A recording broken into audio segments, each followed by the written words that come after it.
Welcome to the Wear Wag Repeat podcast. I'm Tori Mystic, here with my dogs Lucy and Bert.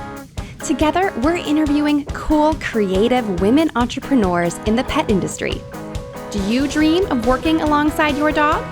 Then sit, stay, and listen to the latest episode to find the inspiration and resources that will help you grow your own dog-inspired business. Welcome to episode number 50. I'm so excited to celebrate this milestone of the Wear Wag Repeat podcast with a very special interview. I really admire the style, craftsmanship, and originality of this luxury dog brand, and I'm so excited to learn more about it from the founder. We're talking about forming major partnerships with brands and influencers, her commitment to quality, and how her dog inspires the business. Make sure you listen until the end for the most heartwarming advice about running your business. 50 episodes. Wow. Let's dive in. Holly Simpson is founder of Teddy Maximus, a beautiful dog accessories brand that's all about fun, luxury, British style, and official pet partner to the Mandarin Oriental Hotel in England. Inspired by her dachshund Teddy, a long-haired cream miniature, Holly created the brand which champions British craftsmanship with each piece designed to be treasured, from personalized neckerchiefs to dog beds, bow ties, and everything in between.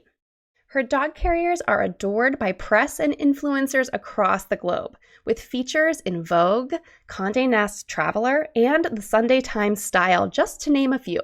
She loves spending time in London exploring dog-friendly cafes and parks with Teddy by her side all the time. Hi, Holly. Hey, thank you for the lovely intro. It's so exciting to be here with you. Thanks for having us. Of course, I'm so excited to talk to you because I've been admiring your brand and your products for quite some time. I've seen them on a lot of blogs. So I'm excited to kind of hear the story because I just learned that you actually haven't been doing this for all that long. So tell us how you got started. What inspired you to start Teddy Maximus? Oh, thank you. Yeah, so I launched Teddy Maximus in 2015, and as you say, it was inspired by my dachshund Teddy. He's a very cheeky but lovable dog. He's adorable. And as a brand, we're all about fun, luxury British style. And really what sets us apart is our focus on you and your dog. And that's why we love your site and your blog actually so much. We're all about you and your dog. So you'll really find beautiful, dog leads, dog carriers, stylish pre-bag holders, and everything in between. But then that also fits alongside things for you too, like beautifully made purses, tote bags, and saddle bags. So it's really designed to complement all of the lovely dog things. Yeah, I love that you have some items, like you mentioned, the handbags and things that are just perfect for dog lovers, but it doesn't scream dog. It's more of like a subtle, stylish thing that dog moms can appreciate. Oh, thank you. I'm really glad you think so. Yeah, and that's really what we wanted to do. We wanted to create a really classy brand that had those kind of lovely design features that dog lovers or dog owners adore, like our little Teddy dog motif, which is in gold, which you'll find embossed across many of our products. But like you say, it doesn't kind of shout out. Right. So, it's all about being classy. And those bags you mentioned, they're all made in a gorgeous leatherworks in London. So, we're really, really proud to champion that British craftsmanship element to everything that we do. Well, so I would imagine that probably most of the people who are listening to this are American.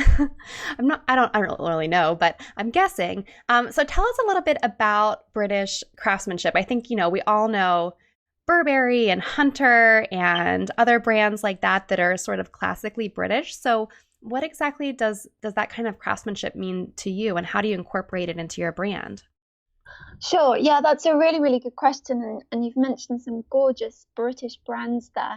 And I think at the heart of British craftsmanship and what that means to us is that everything is made in the UK by top craftspeople who therefore put a lot of love and detail into each piece. So our leathersmith Mo literally makes every lead and collar from start to finish. We don't make one piece and then send it to a factory abroad for it to be completed. We do that making process from start to finish. And not only do we work with UK makers, we also work with some amazing British suppliers. So for example, on our leads and our collars, we often use solid brass, and that actually comes from one of the last foundries in England, and they hold the royal warrant. So that means that they supply brass to the Queen's horses, which we think is absolutely awesome. And our leather carrier straps are hand cut in the London Leatherworks. And that's just kind of a few examples. So ultimately means we're creating something that is all about a labour of love. And we're also supporting other small businesses as well, which we love doing. Yeah. And I think that's something that sort of ties into dog moms. At least all the dog moms that I know love to support other people like us and small businesses and things like that. So I'm sure that people really support what you're doing. Thank you. Yeah, we have been so lucky to have so much support since we launched. And, people who we've met along the way have become lifelong friends of ours. And, the dog world is a very friendly world. People are very collaborative, which we absolutely love. And therefore, people who bought from us have seen the quality of the products, and their products have lasted them and they're still going. So that means they come back because they love that quality element, they love the craftsmanship element, and then therefore they're seeing us grow on that journey as they buy more products, as we launch new collections, which is really, really lovely. Yeah. So speaking of partnerships and collaborations, I want to hear everything about your partnership with the Mandarin Oriental Hotel, because that is just sort of a luxury brand that's known around the world. And how did you come up with this idea? Did they approach you? And what exactly does it mean to be their pet partner? Oh, thank you. Yeah, this was so exciting. When I was contacted by them a while back now, I just got that email and I just thought, oh, that is so exciting. We met and we both agreed that the brand would be a wonderful fit. We're all about luxury bespoke experiences and sourcing the best materials for quality and for style. And as we know, the Mandarin Oriental, for me, epitomizes quality, style, luxury, that real kind of bespoke, personalized experience. And so we sat down and we looked through what could work nicely and fit with their beautiful interiors, because the hotel that we've partnered with in their hotel in Hyde Park has been undergoing a refurbishment, and so our Sand Shetland collection seemed to work really, really beautifully in their rooms, which are absolutely stunning. So yeah, Teddy had great fun modeling for their website. It was so much fun. And so when you check in with your dog to the Mandarin Oriental, your dog can now enjoy a package, so they can enjoy the Teddy Maximus bed and Teddy Maximus accessories. You get a neckerchief to take away with you, and if you book a suite, then you also get to take home a beautiful luxury Shetland wool leather lead. So it's a really beautiful package, and they'll actually be reopening their rooms around springtime, 2019 this year. So I'm sure they'll have more information on that as soon as the rooms reopen. But one thing that we were really, really excited about actually is that we've had some wonderful feedback from the guests when they stayed with their dogs. And actually Robbie Williams Yes. and his wife stayed. Yeah. So they stayed with their dog, Poupette. And so that was fantastic to see their little dog enjoying a Teddy Maximus bed during their stay there last year. This is so exciting. So your brand, you only had it for, what, a year or two when the Mandarin Oriental approached you? Probably around I would say about 2 years. Yeah, 2 years, 2.5 years. That's probably. just so exciting. You must have been over the moon when they reached out. Oh, thank you. We were absolutely delighted. And I think, for them, they could see the quality of what we were doing. And they loved the made in Britain element, the fact that we're real champions of British craftsmanship. And I think, we just agreed that we'd be a really good fit. And so I'm absolutely delighted to be partnering with them. So just like a year or two into your brand, you already had such a beautiful aesthetic and beautiful products that looked like they'd been around for a lifetime, in a really great way, just very high quality. So I'm curious, did you spend a lot of time thinking about this and working on it before you officially launched?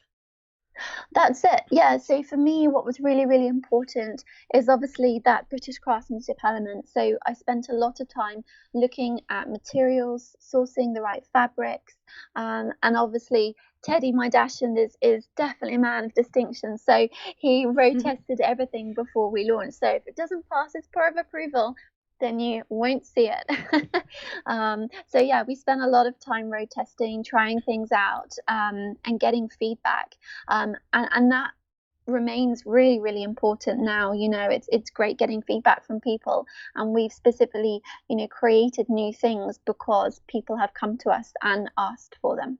So I think that what's so inspiring about small businesses like yours is to hear about your successes, but I also like to hear about what you learned from. So do you mind sharing anything from the early days that Teddy did not approve of that you had to sort of reconfigure? Oh, definitely. Yeah, yeah. And I think when you've got a dog, you kind of have to work with them. Yes. That's not to, of course you have to work with them, but work with them in terms of photo shoots I'm talking about now. So if you're kind of asking what doesn't work, well, a dog can be unpredictable on a photo shoot. So that's a really good example, actually, of something that you kind of have to kind of figure out or reconfigure as you go. So ensuring kind of a dog is happy on a photo shoot is like number one important, and giving them downtime. And if they don't want to pose, or it's just not their day, they wake up in a funny mood, then you kind of almost just have to write it off and kind of start again the next day. So that's a really good example. But if we're talking about product as well, that's kind of, at the start, it was the sizing, getting the sizing right, trying out coats on dogs and making sure that we had a really good range of sizes. Because we do everything from an extra small coat, for example, which would fit a Chihuahua, all the way up to our 18-inch coat, which would fit like a spaniel. And then we've got our tiny collars, for example. Again, it would be like a Chihuahua size, all the way up to a large size collar, which would be like a golden retriever, a Labrador. So that's really, really important. So that's probably the best example I have of kind of trying things out and kind of adjusting them so that there's something for everyone. Yeah, and I think especially with dog apparel, so coats and shirts and things like that, the sizing is so difficult because each breed is kind of shaped a little bit differently, and everyone that I talk to who has different breeds, they know the characteristics, like this one's shoulders are broad and this one's got a deep chest, and they're all so different. That's it. And that's one of the reasons why we created a waxed coat for a miniature Dachshund, because obviously I realized that they've got a very long body. Right, of course. And we recently had, when we were in LA, we met some Frenchies, and we were able to do a shoot with the Frenchie wearing a harness. So yes, and it was great to see how well that harness fitted a Frenchie. Yeah, right, because they have a very different body shape too. Yeah, and that was Vera and Winston from Where's a Frenchie, which is one of the blogs that we love. Yes, we love them too. Yeah. So how do you meet influencers like that, and how do you approach working together with them? Sure. So I would say Instagram, as you know, it's just such a wonderful place. It's, we have met lifelong friends through Instagram, and actually in London we've got a very kind of social scene when it comes to the dog world. So it seems like there's just so many dog friendly places in London, like every bar and cafe and every place you can take your dog. So it's kind of designed perfectly for that. That's it. Yeah, definitely. There are some wonderful places. There's some great parks, Hyde Park, which is obviously Mm-hmm. right next to the Mandarin Oriental. But just outside of London, we've got some amazing parks as well, like Richmond Park. But there are some really, really cool places to brunch with your dog. It's brilliant, actually. We're really, really lucky. Yeah. Sorry to interrupt the interview, but I would love to see what you're doing while you catch up with the Wear Wag Repeat podcast. Take a screenshot of this episode in your podcast player or snap a selfie with your earbuds in. Bonus points if it's on a dog walk, and share it to your Instagram stories, tagging me at @tmystic. I'll keep an eye out for mentions, and I would love to give you a shout out from my own account. Okay, now back to the episode. So when you're reaching out to people on Instagram, you've partnered with lots of different bloggers and influencers. How do you arrange those kind of partnerships with them?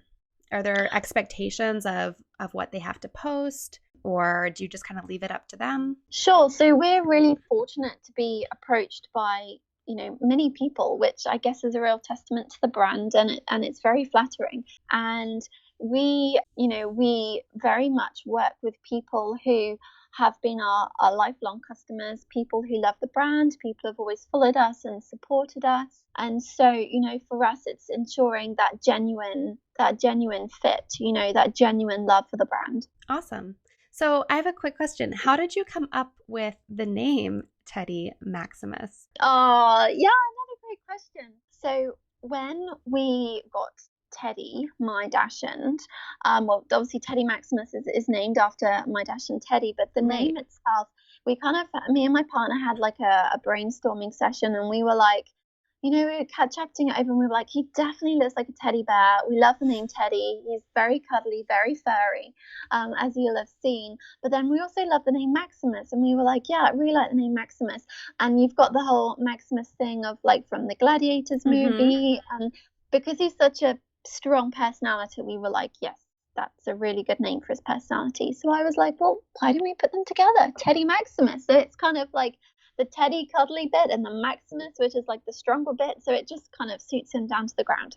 Oh, so that is his full name, or that's just the name of the brand? Full name. Oh, okay. His full name and the name of the brand. Yeah. I didn't realize he had a middle name. There you go.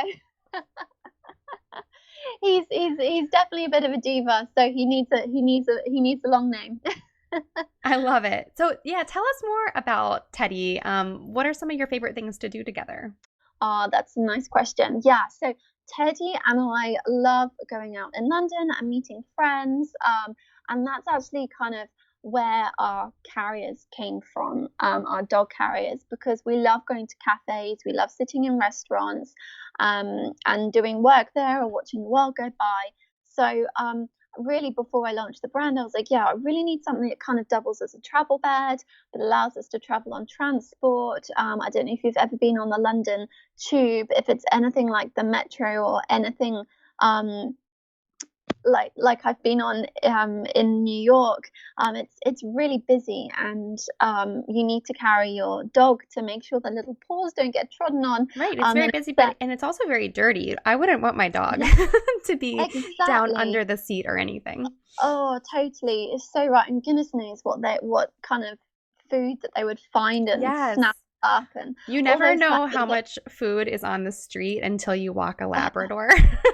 Yes. You are so right. You are so right. So we love going out and about, and so that's how our carriers came about, because Teddy loves just a little happy place to curl up and travel in, so he knows he's always safe in there. And we've heard some amazing stories of kind of the carriers enabling dogs to go out, and older dogs who love being outside but they can't necessarily manage a whole walk anymore. So that came from our love of kind of going to cafes and meeting friends and going to the London Park. We absolutely love doing that. And there's a great department store that I always recommend to people visiting London called Liberty's, Liberty of London. It's a beautiful, beautiful old department store. It's got like Tudor style beams. It's just absolutely stunning. And Liberty is really famous, for anyone kind of listening who hasn't heard of Liberty before, for their beautiful floral prints, and we actually do a collection with Liberty floral prints actually in Teddy Maximus, and they are dog friendly. So we love going there with Teddy and his carrier, and he gets a lot of attention when he goes there. I bet he does. I love anything that enables people to do more things with their dogs because, a lot of people comment on my things. Oh, I wish I could take my dogs as many places as you do. And you can. You just have to kind of be prepared. Yeah, that's it. And also, I was speaking to Kim, a city dog expert, recently, and we were saying also, it's great how many places are dog friendly and becoming dog friendly. And as owners, we need to really respect that and help the next person coming along with a dog. So making sure that you're fully prepared to kind of look after your dog and kind of make sure that they're happy whilst they're there. So you're kind of minimizing the disruption to perhaps someone who is not so dog friendly or isn't a dog owner. Right. Well, because it could open their eyes and change their opinion to say, maybe it's not so bad to have dogs here because they don't bother anyone. Mm-hmm. Exactly. Yeah, totally. So what does make your carrier so special? Obviously it's handmade and has a lot of love put into it. Are there any sort of special details that make the carrier so appealing to so many people? Yeah, definitely. So it doubles as a travel bed. So it's made to unzip all the way. So you can open it out and you can pop a blanket in and they can snuggle up. It's got a nice trigger hook inside, which you can make shorter by putting like a little knot through it. If you want to use that for your dog's safety, and a little pocket inside on all our carriers with the leather straps. And then we've recently launched a carrier which is vegan friendly, and again that came from feedback from some of the people who currently buy from our brand and love the brand, who have maybe recently become vegan, or maybe they're friends that are vegan and want to buy the brand. And so recently we've created a new range that is like fully vegan friendly. So we're really excited about those carriers. That's so smart. Years ago, I used to work for one of the neighborhood chambers of commerce, and we did a burger cook-off, and tickets benefited the local animal rescue. But then a lot of the people from the rescue, they would buy tickets so the money would go to them, but then they didn't want to eat any burgers because they were all vegan and vegetarian.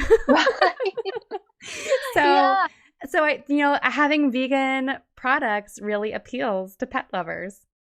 Definitely, yeah. I think it's nice to have a choice, isn't it? So people can choose what they like and what they want to buy. And so that vegan range was all about giving people that choice.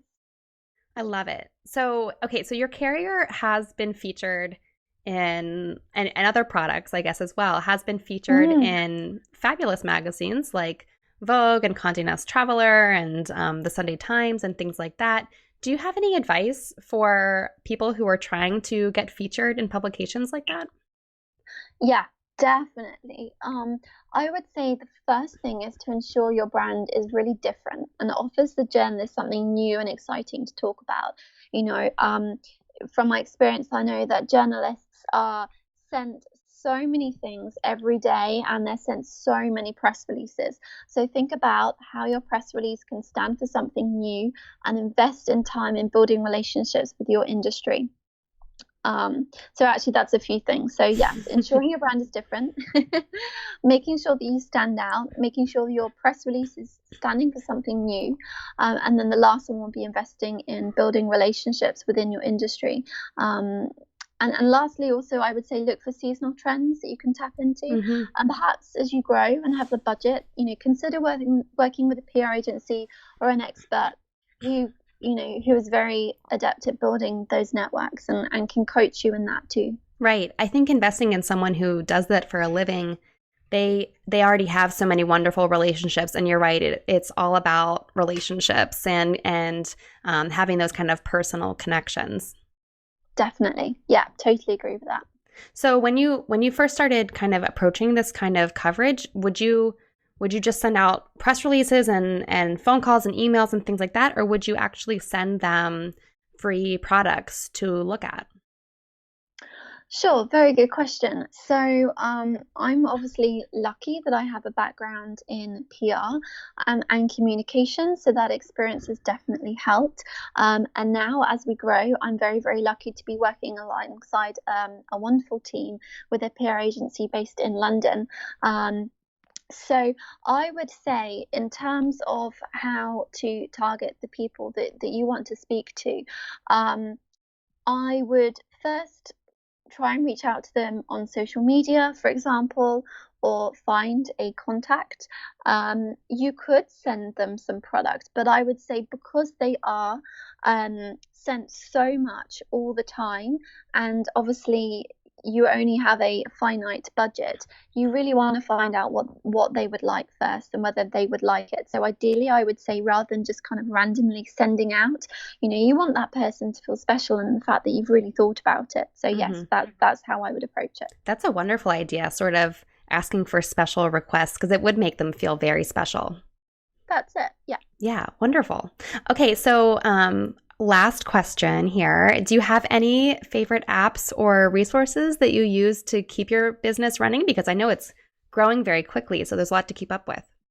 Oh, thank you. Yeah. So, I mean, first of all, I would say we love things that inspire us, and keep us up to date with the latest trends and news. We make sure we're up to date with all the latest news on Instagram stories and Twitter. And we love sharing what we're getting up to, as well as watching others, obviously. We love dog related blogs like City Dog X, Amelia the Cav on Instagram, Where's the Frenchie, Miss Darcy Adventures, Spanning Life. I've mentioned just a few, but there are some other really great ones out there. And then on the other side, for day-to-day business, such as accounting, which is never fun for me. No, it's my least favorite part. Anything that can save me time here is a godsend. So I use QuickBooks, which is great, because it just helps you streamline everything and put everything in one place. I think, the other tip that I would say is, be as organized as possible from day one, because it can very quickly spiral out of control. So yeah, putting those kind of processes in place, although it might be painful to start with, it really helps. And then the last one, and the most important thing, is family. Family is a great resource. Don't underestimate that. When you are starting out, you need your cheerleaders. I'm very, very lucky to have a very supportive network of family and friends, and I just couldn't do this without their help, especially mum and dad, who have been with me on this journey from the start. Dad packing his car up and going to trade shows, and mum who does all the personalization in the business. So they are your cheerleaders, they're your supporters, and also don't take them for granted. Remember to say thank you. Remember to celebrate those small wins and the big wins. That was just the best answer, Holly. Oh, that was the greatest answer anyone has ever told. I'm like tearing up just thinking about, the support that you have, and I think everyone does need to rely on their family, and it's okay to ask for help, but be really appreciative and tell them how much you appreciate them. That's just so wonderful. I love it. Totally. Yeah, totally. That response really came from the heart, and I would say to everyone, they are a great resource. Don't take them for granted, but also, don't underestimate how much help they want to give as well.